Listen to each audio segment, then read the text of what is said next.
Hello, it is me, Chris, your personal car reviewer, and I will review this 2020 Ford Escape that my cousin bought. She says she took the SEL with all-wheel drive and the optional 2-liter turbo engine. Standard features include a powered tailgate, heated leather steering wheel, synthetic leather seats, 18-inch mags with 60 ratio tires. Equipped as is, the price, tax in, is almost $45,000, but there is 0% financing on that price. Over 60 months, it comes out to a reasonable $749 tax in. The exterior has nice curved lines, and I had to film this quickly. Take a look for yourself.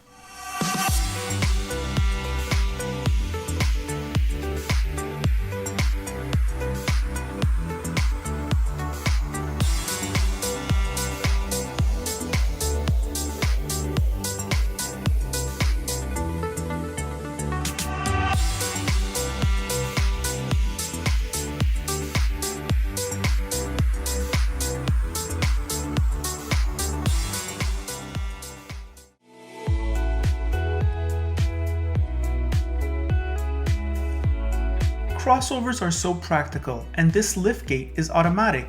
And since this isn't a review done with Ross, you can actually see the trunk, and when I lower the seats, it's a cavern in here.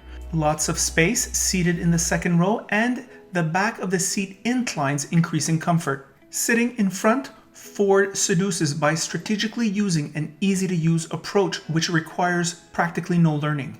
The infotainment may not be the prettiest or the quickest, but it is the easiest to use with redundant hard buttons. The climate control consists of a simple icon of a driver sitting down. What could be more intuitive?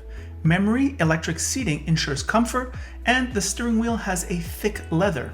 It is airy and roomy here. Ford ticks all the crossover boxes.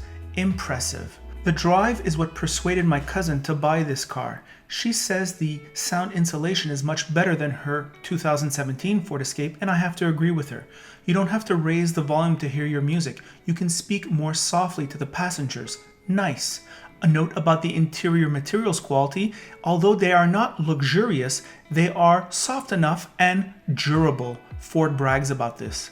This engine is a 2-liter turbo that produces 250 horsepower and 275 pounds of torque and does 10.4 liters in the city and 7.5 liters on the highway with an 8-speed automatic. Enough power with a tiny bit of turbo lag. Here are my thoughts on the road. Hello car lovers, driving the 2020 Ford Escape SEL. This is the all-wheel drive version. It's my cousin's. She got it not long ago, and she also had a Ford Escape which I reviewed on this channel. Her lease came up, she got another one. So she was sick and tired of her old one, and I'm not quite sure she wanted to buy another Ford Escape, but she really enjoyed driving the new one, so she got it. Usually there's always some sort of a deal, right, when you bring your car back to the dealer. I suspect that's what happened. What to say about this vehicle? Well, this vehicle is very good. We tried the hybrid, Ross and I, and I've tried some of its competitors since, and I'm able to drive this vehicle. Now you have to consider the price of this vehicle when testing it versus the others. There's a wide range of prices in the crossover market, and you have to shop carefully. It depends on what options you want, how much it costs, the finance rate, because most of us don't buy them cash, or the lease payment. So all that is to be considered. This is relatively well equipped. You do not get big sound, but you do get decent sound.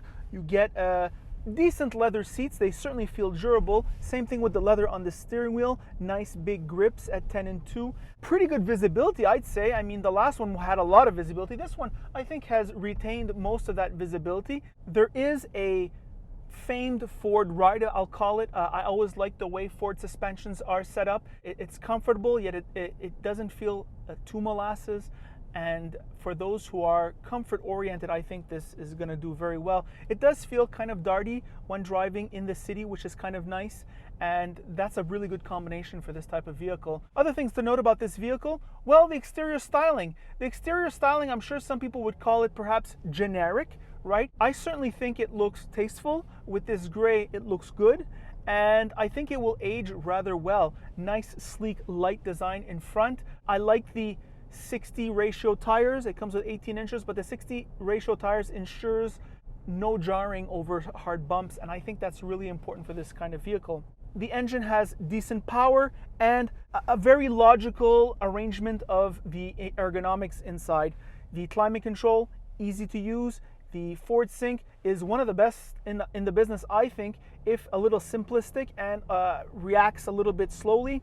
At least the buttons in the screen are large enough, and the menus are logically laid out, and you have redundant hard buttons for the tune and the volume knob. So that's pretty awesome. You also have redundant controls here on the steering wheel, perhaps too much controls. The seats are relatively comfortable, I'd say, and also the road and wind noise is improved over the last one. That's a comment that my cousin made that she liked a lot. So she likes better the suspension that there is. She likes also the lower road and wind noise, and I can tell right now it is really windy out and I can barely hear a thing. So that's pretty well done. The transmission and engine do not draw attention to themselves. There is enough power here. There is a little bit of turbo lag, but that's fine. Otherwise, it's a very smooth performer. And in terms of fuel economy, she had the 1.5 liter before. She says this drinks a little bit more fuel, but it's so much more powerful, so that's nice. Overall, I am very satisfied from this Ford product. Not many negative points about this vehicle. Good room in back, good room also in the trunk. The seats fold down easy. They're adjustable too, so the rear passengers do get a pretty good amount of room. There is no sunroof here. I'm not crazy on a personal level about the sunroof, but I can certainly see the argument being made for the sunroof by people who enjoy that. I mean, there's just much more natural light that comes in, and that's fine. Overall, I think this Ford Escape is recommendable because of its general qualities, its general competency, its ease of use, and it does everything so easy. And those are my thoughts. By the way, if you like this video, like it. If you don't like it, don't like it. And if you really like it, well, then you should subscribe. And that is it.